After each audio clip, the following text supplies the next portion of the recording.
अस्सलाम वालेकुम, मेरा नाम डॉक्टर अब्दुल्ला इशफाक है and I am working as an house officer at Farooq hospital. आज हम last lecture chapter number 1 chemistry 10th class का पढ़ने लगे हैं। चैप्टर 1 इंशाल्लाह हमारा कंप्लीट हो जाएगा और इस तरह हम step by step her chapter को 4-5 लेक्चर्स के अंदर कंप्लीट करेंगे और हमारी 10th क्लास की केमिस्ट्री की बुक खत्म हो जाएगी। तो आज हम लास्ट टॉपिक पढ़ते हैं, units and importance of equilibrium. तो पिछले लेक्चर के अंदर मैंने आपको बताया था कि इक्विलिब्रियम कांस्टेंट होता क्या है। तो आज बड़ा इंपॉर्टेंट और बड़ा मुश्किल टॉपिक हम पढ़ने लगे हैं, जो कि इंपॉर्टेंट है बोर्ड के लिहाज से, बच्चों को समझने में मुश्किल होती है कि how you can calculate the units of equilibrium constant.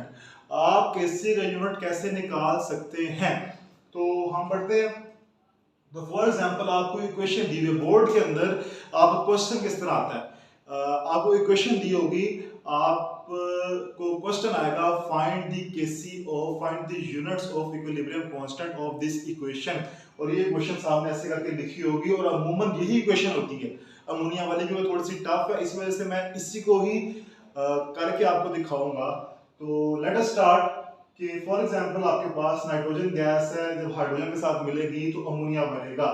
तो इसके अंदर हाइड्रोजन के नंबर ऑफ मोल्स 3 होते हैं और जब अमोनिया बनता है तो 2NH3 बनता है। तो 2 नंबर ऑफ मोल्स किसके हैं, अमोनिया के। तो मैंने आपको पहले बताया था कि जब आपने इक्विलिब्रियम कांस्टेंट लिखना है तो सबसे पहले प्रोडक्ट विच इज NH3 और जो उसके नंबर ऑफ मोल्स होंगे वो उसकी पावर बन जाएगी। तो 2 उसकी पावर आ गई।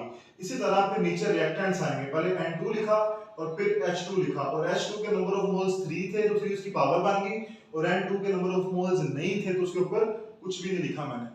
तो इस तरह मैंने केसी को लिख लिया। केसी के सबसे पहले आपने केसी को लिखना है कि प्रोडक्ट ऊपर आएंगे और रिएक्टेंट नीचे आएंगे। उसके बाद आपको पता होना चाहिए कि मैंने बताया था कि मोलर कंसंट्रेशन के जो यूनिट हैं वो क्या होते हैं, मोल पर डीएम क्यूब। तो मैं इक्वेशन को दोबारा लिखता हूं, मोल पर डीएम क्यूब, ऊपर स्क्वायर वैसे का वैसे ही आ जाएगा, मोल पर डीएम क्यूब और इधर भी मोल पर डीएम क्यूब, ऊपर क्यूब आ जाएगा। तो हर एक यूनिट क्या होंगे, मोल पर डीएम क्यूब। फर्क कहां पे आएगा, जो उसकी पावर है, और पावर क्या होगी, उसके नंबर ऑफ मोल्स होंगे। तो मैंने इस तरह लिख लिया। अब देखते हैं, अब देखें, कॉमन सेंस है कि ऊपर आपके पास 2 मोल पर डीएम क्यूब है और नीचे आपके पास 4 है, यानी एक ये वाला और 3 ये वाले। तो मैं ऊपर वाले 2 को नीचे वाले 2 से कट कर दूं, यानी 2 इधर से और इसके साथ मैंने कट कर लिया और इधर क्या बच गया, पीछे 1 बच गया। यानी हमारे पास 3 थे मोल पर डीएम क्यूब, 3 में से मैंने 2 को ऊपर वाले के साथ कट कर लिया और नीचे मेरे पास कितने बच गए, 1 ये वाला और 1 ये वाला। तो मेरे पास क्या बन गया पीछे, 1 ओवर मोल पर डीएम क्यूब का स्क्वायर। एक ये वाला और एक इसमें से बचा था, दोनों को मिलाया तो उसका स्क्वायर बन गया। अब मैं सोल्व करता हूं इसको मजीद। तो देखें, 2 इसके साथ आएगा तो मोल स्क्वायर हो जाएगा और dm-3 जब 2 के साथ होगा तो dm-6 हो जाएगा। तो ये हो जाएगा 1 ओवर मोल स्क्वायर dm-6 और जब ये ऊपर जाएगा तो यूनिट क्या बन जाएंगे आपके पास, यूनिट बन जाएंगे आपके पास मोल -2 dm+6। तो these are the unit of equilibrium constant। तो ये आपके पास equilibrium constant के यूनिट आएंगे। This is how you can calculate the units of equilibrium constant। तो जब ऊपर जाएगा तो यूनिट जी, सबसे पहले आपने इक्वेशन लिखनी है, फिर आपने मोल पर डीएम क्यूब, आपकी पावर ठीक होनी चाहिए जो कि नंबर ऑफ मोल होगा, और उसके बाद आपने उसकी कटिंग करनी है, बैलेंस करना है उसको। उसके बाद आपने इस इक्वेशन के अंदर नीचे वाले को ऊपर लेके जाएंगे तो साइन चेंज हो जाएंगे और आपके पास यूनिट्स आ जाएंगे। अब एक और मैं आसान टेक्निक बताता हूं आपको। फॉर एग्जांपल ये देखिए, आपके पास इक्वेशन है H2 + I2 gives us 2HI। तो आपके पास ये देखें, अगर आपके पास इक्वेशन इस तरह की दी हुई है H2 + I2 gives us 2HI, यानी कि अब आप देखें, बड़ी इंपॉर्टेंट चीज है, यहां पे नंबर ऑफ मोल्स 1 है और यहां पे नंबर ऑफ मोल 1 है। तो इधर नंबर ऑफ मोल क्या है, 2। तो फिर देखिए इसकी क्वेश्चन निकालने से यूनिट निकालने की कोशिश करते हैं। सबसे पहले आपने केसी लिख लिया, केसी के बाद इधर HI, ऊपर 2 आ गई पावर इसकी, H2 और I2। अब इधर भी 1 है, इधर भी 1 है, 1 को 1 से अगर ऐड करें तो 2 बनता है, इधर भी 2 है, इधर भी 2 है। अब देखते हैं, यूनिट निकालते हैं, मोल पर DM -cube divided by mole पर डीएम माइनस क्यू मोल पर डीएम माइनस क्यू। तो ये इससे कट गया, नीचे भी दो थे ऊपर भी दो थे, इधर स्क्वायर आ जाएगा, ऊपर भी दो थे और नीचे एक और एक दो थे, तो दोनों कट गए। इसका क्या मतलब हो गया कि जब number of moles of reactants और number of moles of product बराबर होंगे तो केसी के यूनिट्स नहीं आएंगे। तो इस इक्वेशन के अंदर केसी के यूनिट क्या बनते हैं, नो यूनिट्स, नो यूनिट्स। तो आपने देखना है अगर आपके पास दोनों बराबर है और अगर आपको एमसीक्यू आ गया है तो आपको उसको सॉल्व करने की जरूरत ही नहीं है, तो सिंपल है कि उसके कोई यूनिट नहीं बनेंगे। यानी कि रिएक्टेंट्स के नंबर ऑफ मोल्स 1 और 1 2 और प्रोडक्ट के नंबर ऑफ मोल 2 आपस में क्या है, बराबर है। तो this is how you can calculate the units of equilibrium constant. इसके बाद हम बड़ा इंपॉर्टेंट टॉपिक पढ़ने जा रहे हैं which is importance of equilibrium. Equilibrium की इंपॉर्टेंस क्या है, तो इसकी दो बड़ी मेन सिग्निफिकेंट पॉइंट्स हैं। Number one is you can predict the direction of a reaction. आप इक्विलिब्रियम कांस्टेंट से किसी भी रिएक्शन की डायरेक्शन के बारे में बता सकते हैं। एंड नंबर टू इज आप किसी भी रिएक्शन के एक्सटेंट के बारे में प्रिडिक्ट कर सकते हैं। तो हम डिटेल में सबको पढ़ते हैं बारी बारी। तो सबसे पहले आप कैसे आप डायरेक्शन के बारे में बता सकते हैं। तो फॉर एग्जांपल आपके पास एक रिएक्शन है व्हिच इज यही रिएक्शन है H2 and I2 gives us two HI। आपने इसको सॉल्व किया, कब सॉल्व किया, कब कैलकुलेट किया इसका, आपने इक्विलिब्रियम कांस्टेंट कैलकुलेट किया कब, जब नंबर ऑफ या रेट ऑफ फॉरवर्ड रिएक्शन और रेट ऑफ रिवर्स रिएक्शन आपस में बराबर थे। इक्विलिब्रियम के ऊपर आपने इसकी कंसंट्रेशन ली और आपने केसी को कैलकुलेट किया, तो केसी की वैल्यू है 57। केसी की वैल्यू क्या है 57, कब, जब रेट ऑफ फॉरवर्ड और रेट ऑफ रिवर्स बराबर था। अब उसके बाद आपने क्या किया, आपने इसी रिएक्शन को दोबारा स्टार्ट किया और किसी भी टाइम के ऊपर यानी किसी भी वक्त इक्विलिब्रियम कांस्टेंट की कंसंट्रेशन कब आती है, जब दोनों के रिएक्शन के रेट आपस में बराबर होंगे, ये शर्त है।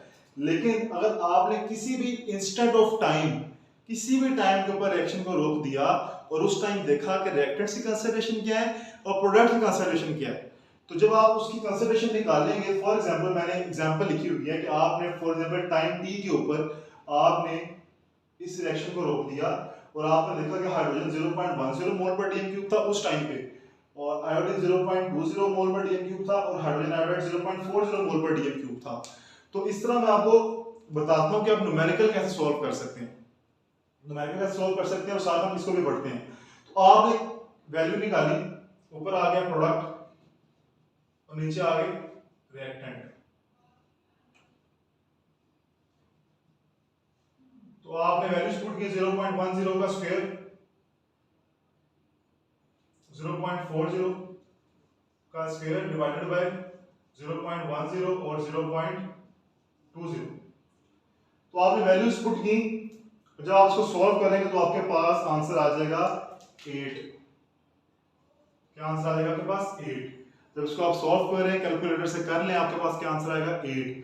अब किसी भी इंस्टेंट के ऊपर, किसी भी टाइम के ऊपर अगर आप केसी की वैल्यू कैलकुलेट करेंगे कि जिस तरह प्रोडक्ट को आप रिएक्टेंट से डिवाइड करके, तो अगर रेट ऑफ रिवर्स और रेट ऑफ फॉरवर्ड डायरेक्शन उस टाइम पे बराबर होंगे तो वैल्यू आएगी केसी की वैल्यू 57।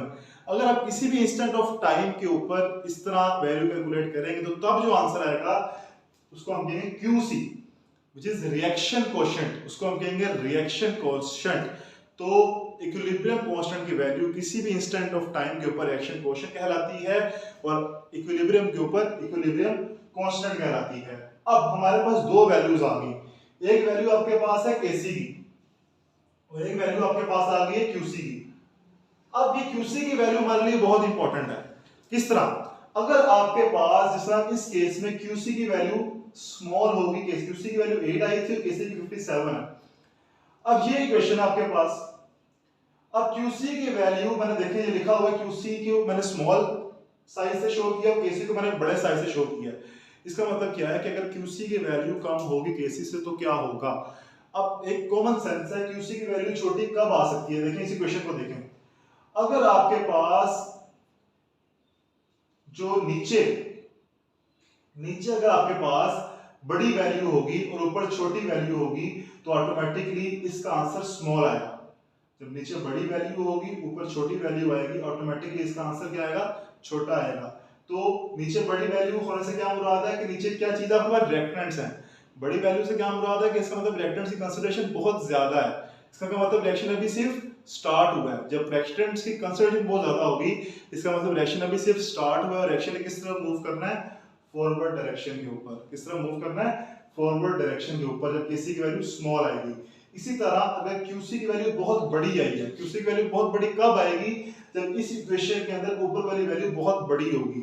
ऊपर क्या है, प्रोडक्ट। बड़ी वैल्यू से क्या मुराद है, प्रोडक्ट की कंसंट्रेशन बहुत ज्यादा है। इसका मतलब रिएक्शन ऑलमोस्ट कंप्लीट हो चुका है, प्रोडक्ट की बहुत ज्यादा अमाउंट है। तो अब प्रोडक्ट से क्या बने हैं, रिएक्टेंट। रिएक्शन किस तरह मूव करना है, from right to left in a reverse direction. तो जब Qc लार्जर होगा Kc से तो रिएक्शन किस तरह मूव करेगा, रिवर्स। तो उसकी डायरेक्शन क्या होगी, रिवर्स। और सिंपल है, जब दोनों की वैल्यू ऑलमोस्ट बराबर होगी इसका मतलब प्रोडक्ट और रिएक्टेंट्स ऑलमोस्ट सेम है और रिएक्शन जो है वो इक्विलिब्रियम की तरफ है, इक्विलिब्रियम स्टेट के ऊपर है। तो this is how you can predict the direction of a reaction with the help of reaction quotient which is Qc।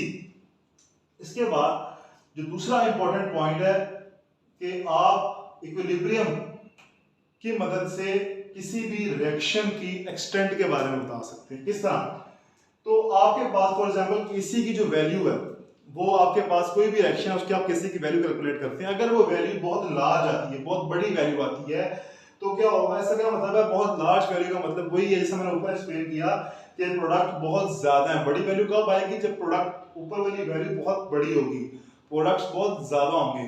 तो जब प्रोडक्ट बहुत ज्यादा होंगे इसका मतलब रिएक्शन ऑलमोस्ट क्या हो चुका है, कंप्लीट हो चुका है। जो रिएक्टिंग मिक्सचर है उसके अंदर क्या है, सिर्फ के सिर्फ प्रोडक्ट्स हैं, तो रिएक्शन कंप्लीट हो चुका है। उसके बाद इस एग्जांपल है, अगर कार्बन मोनोऑक्साइड ऑक्सीजन के साथ रिएक्ट करवाएंगे तो कार्बन डाइऑक्साइड में Kc की वैल्यू है 2.2 × 10⁻22 व्हिच इज टू बिग।